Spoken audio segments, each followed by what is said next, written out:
Bonjour à tous, merci de nous rejoindre au Parlement européen pour cette année 2020, année qui pourrait bien constituer un nouveau départ pour l'Union européenne. En effet, toutes les institutions ont été renouvelées en 2019 et sont désormais normalement en ordre de bataille depuis la commission dirigée par Ursula von der Leyen, en passant par ce même Parlement qui a beaucoup changé de visage, et puis par le Conseil présidé par le Belge Charles Michel. Alors de quoi l'avenir sera-t-il fait d'un Brexit a priori effectif le 31 janvier prochain?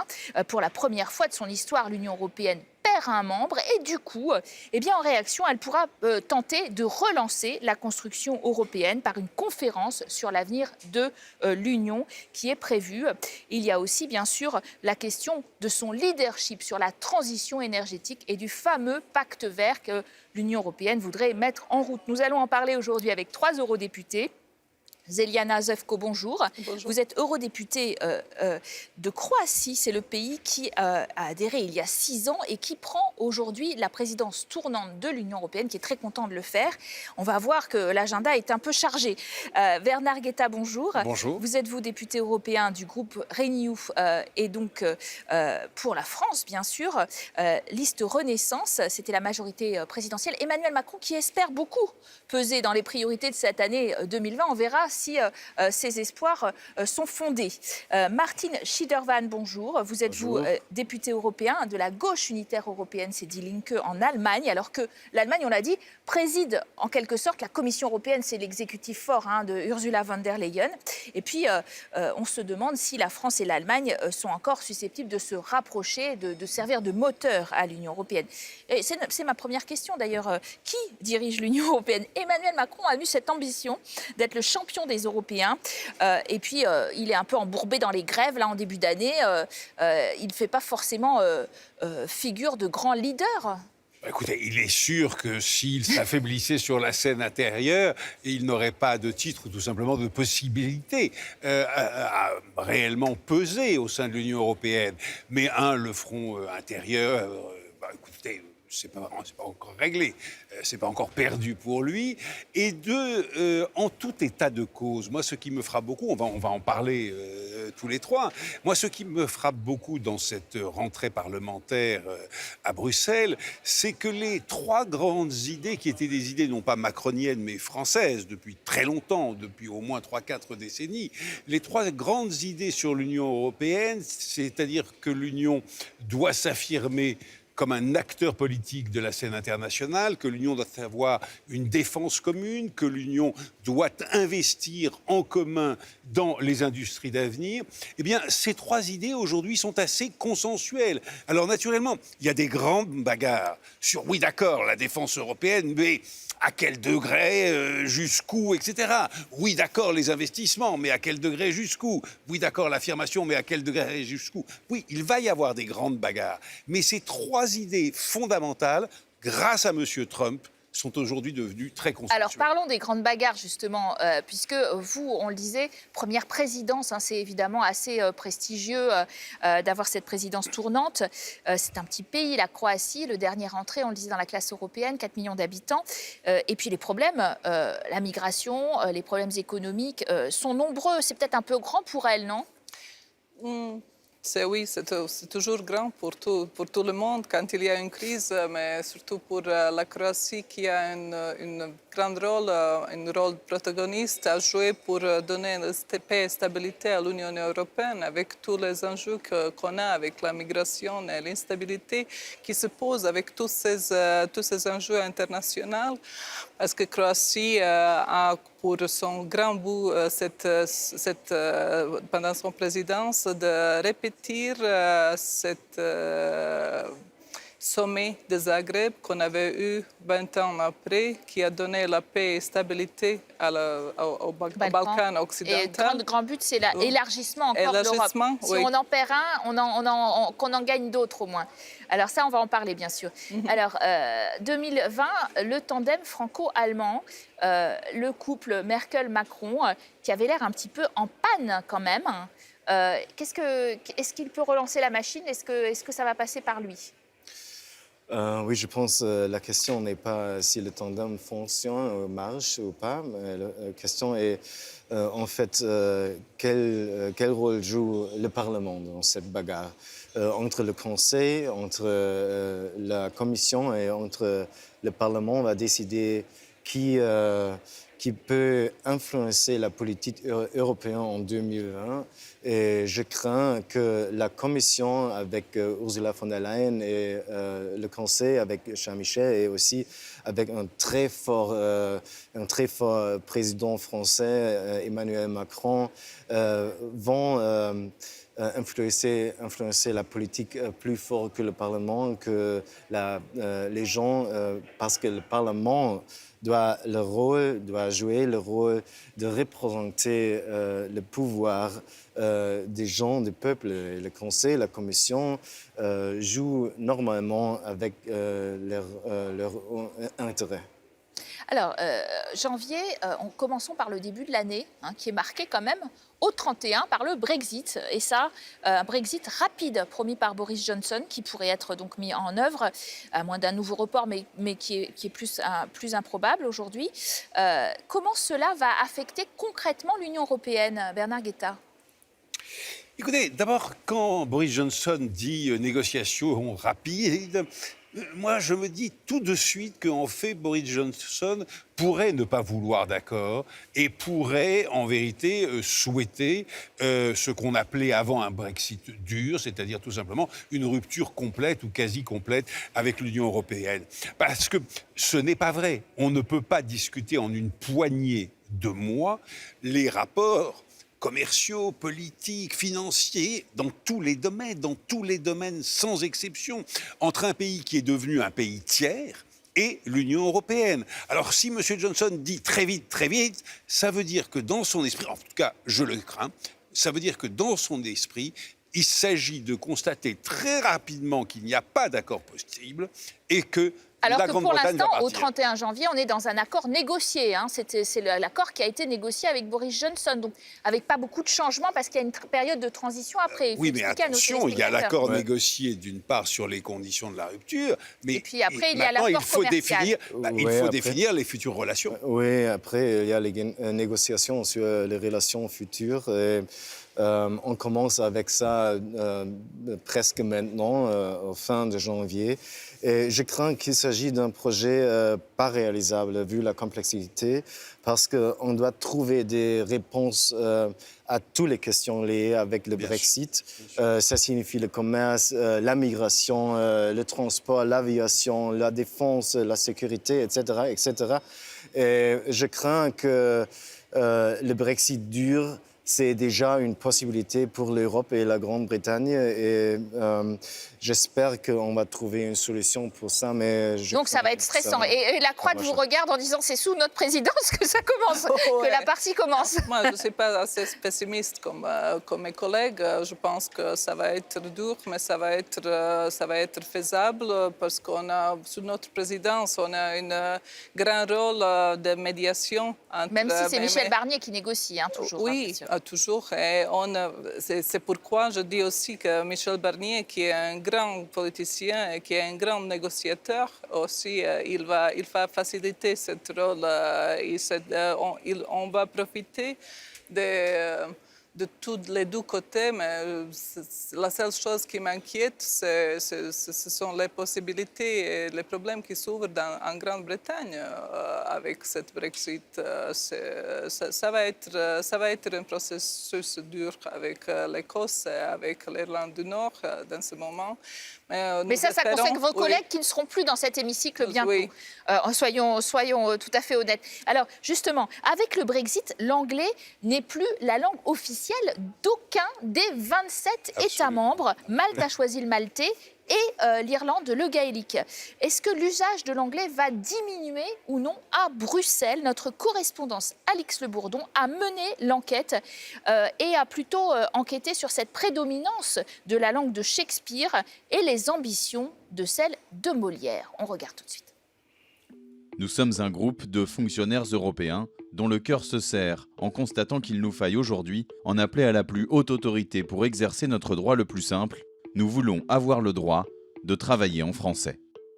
Voilà le message reçu par la nouvelle présidente de la Commission européenne. Derrière ces mots, un groupe de fonctionnaires au mystérieux nom de Carré Bleu qui souhaite rester anonyme. Ce fonctionnaire a accepté de répondre à nos questions. Après 10 ans au sein de la Commission européenne, il constate que la langue française se fait de plus en plus rare. La plupart du temps, ça ne se déroule qu'en anglais. Je me souviens, il y a de très nombreuses années, on avait préparé un projet de texte qui était rédigé en français. Très clairement, les cabinets nous ont fait passer le message. Pour cette fois, ça va, mais vous ne le faites plus jamais. Restaurer le français dans sa dignité, l'expression a attiré l'attention de ce journaliste italien qui défend la francophonie dans les institutions. À Bruxelles depuis plus de 30 ans, il se souvient pour nous de ses premiers points presse à la Commission européenne. Si quelqu'un posait une question en anglais, le porte-parole traduisait ça en français et répondait en français. Boris Johnson, l'actuel Premier ministre britannique, qui était correspondant ici pour des journaux anglais, il posait les questions en français. Mais ce que dénonce la lettre de Carré Bleu, c'est aussi une hiérarchie qui pousserait les fonctionnaires de la Commission européenne à s'exprimer en anglais même au Parlement, alors qu'une armée d'interprètes y est pourtant présente pour traduire dans les 24 langues officielles de l'Union européenne. Un thème cher à Emmanuel Macron qui ne cache pas son ambition de faire du français la langue par défaut dans les institutions.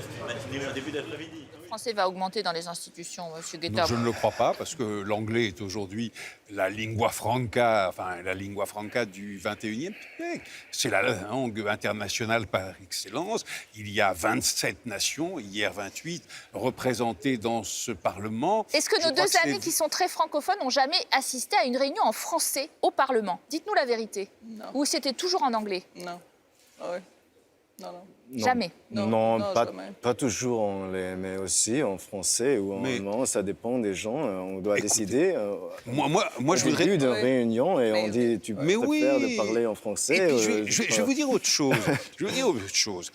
Quand une personne intervient en anglais dans une réunion au Parlement européen, presque personne ne prend les écouteurs de la traduction simultanée.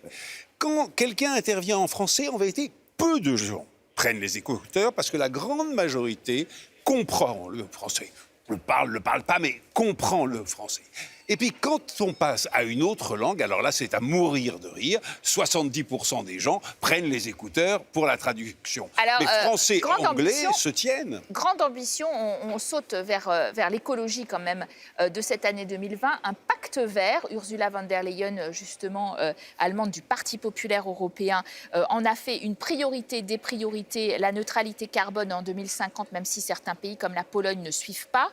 Ouais. Est-ce qu'on va faire trop vite, trop peu? Non, pas trop vite. Mais je pense que les propositions faites par la Commission ne sont pas suffisantes, en effet parce qu'il manque une stratégie politique qui laisse participer les gens dans ce processus de la transition écologique. Il manque une stratégie politique qui va réduire les émissions des gaz à effet de serre, comme au Danemark, de donner un exemple de 70% jusqu'à 2030. Au contraire, la Commission a proposé de réduire les gaz à effet de serre de 50 ou 55% jusqu'à 2040. Ce n'est pas suffisant du tout. Et il manque aussi une stratégie politique avec le pacte vert qui donne une question sociale, une réponse sociale à toutes les questions liées à ce pacte vert, parce que ça va influencer tous les acteurs de la société.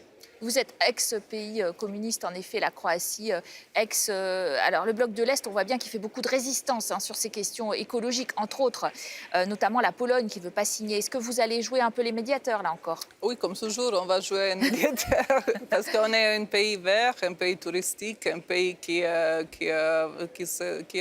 fait toute l'attention sur le développement des technologies et d'industries vertes. Mais on doit avoir aussi, on doit prendre conscience de tout et on doit entendre les citoyens. Alors, 2020, ça sera aussi peut-être celle de la réélection de Donald Trump, qui est une épine dans le pied quand même de l'Union européenne, parce que pour l'instant, c'est pas un partenaire très fiable, non? Ou juste un petit mot de ça. Moi, je crois que Donald Trump est le meilleur ciment de l'unité européenne. Et très paradoxalement, je plaisante évidemment, mais j'en serais presque à souhaiter la réélection de Donald Trump, non pas pour le sort du monde, ça va de soi, mais oui, pour l'unité européenne, oui, parce que pourquoi est-ce qu'aujourd'hui il y a un consensus autour de l'idée de défense européenne? Parce que M. Donald Trump a fermé le parapluie militaire, le parapluie nucléaire de l'OTAN. Enfin, c'est-à-dire le parapluie nucléaire des États-Unis. Pourquoi est-ce qu'il y a aujourd'hui un consensus sur l'idée qu'il faut investir dans les industries d'avenir? Tout simplement parce que M.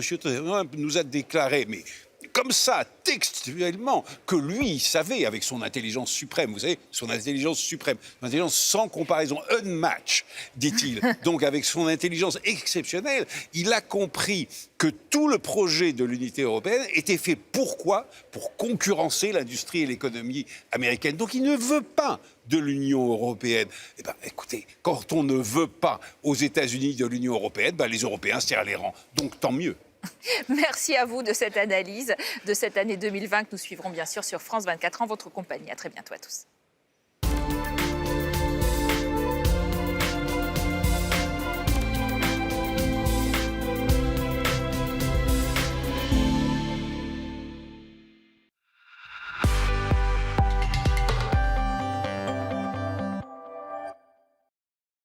Il existe une nouvelle façon de boucler vos cheveux qui utilise l'air, pas la chaleur extrême. Pour attirer, enrouler et boucler, propulsé par le moteur numérique Dyson, avec un choix d'accessoires pour un choix de coiffure. Dyson Airwrap. Disponible sur Dyson.fr et au Dyson Demo Store Paris. Et vous êtes sûr que ça marche, ça? Slim, vous avez dit? C'est quand même très fin. Le but d'un appareil auditif, c'est d'améliorer la vie. C'est pour ça que tous nos appareils sont ultra discrets et performants. Et en plus, ils sont rechargeables. Alors Raymond, est-ce que tu as trouvé ce qu'il te fallait? Tu devais pas aller chez le coiffeur?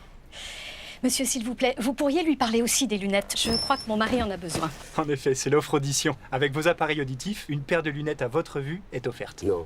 Qu'est-ce que tu as besoin de lui dire que je vois pas? Mais tu ne vois pas. Mais si je vois, bien sûr que je vois, regarde. Tu ne vois pas, tu ne vois pas. Ça, tu ne veux pas l'entendre. Chez Optical Center, en plus des moins 40% sur les appareils auditifs, on vous offre une paire de lunettes, même en progressif. Optical Center, optique et audition. Dispositif médical.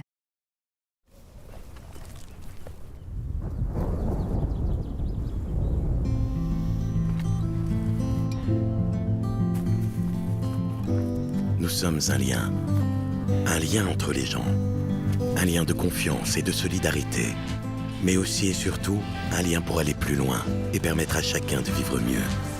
Nous sommes Aesio, une nouvelle mutuelle qui se construit pour et avec vous. Aesio, décidons ensemble de vivre mieux.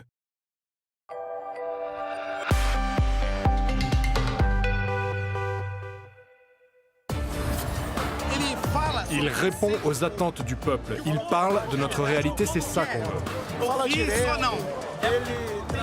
Il a rétabli la confiance, la fierté, ici dans le sang, dans nos veines.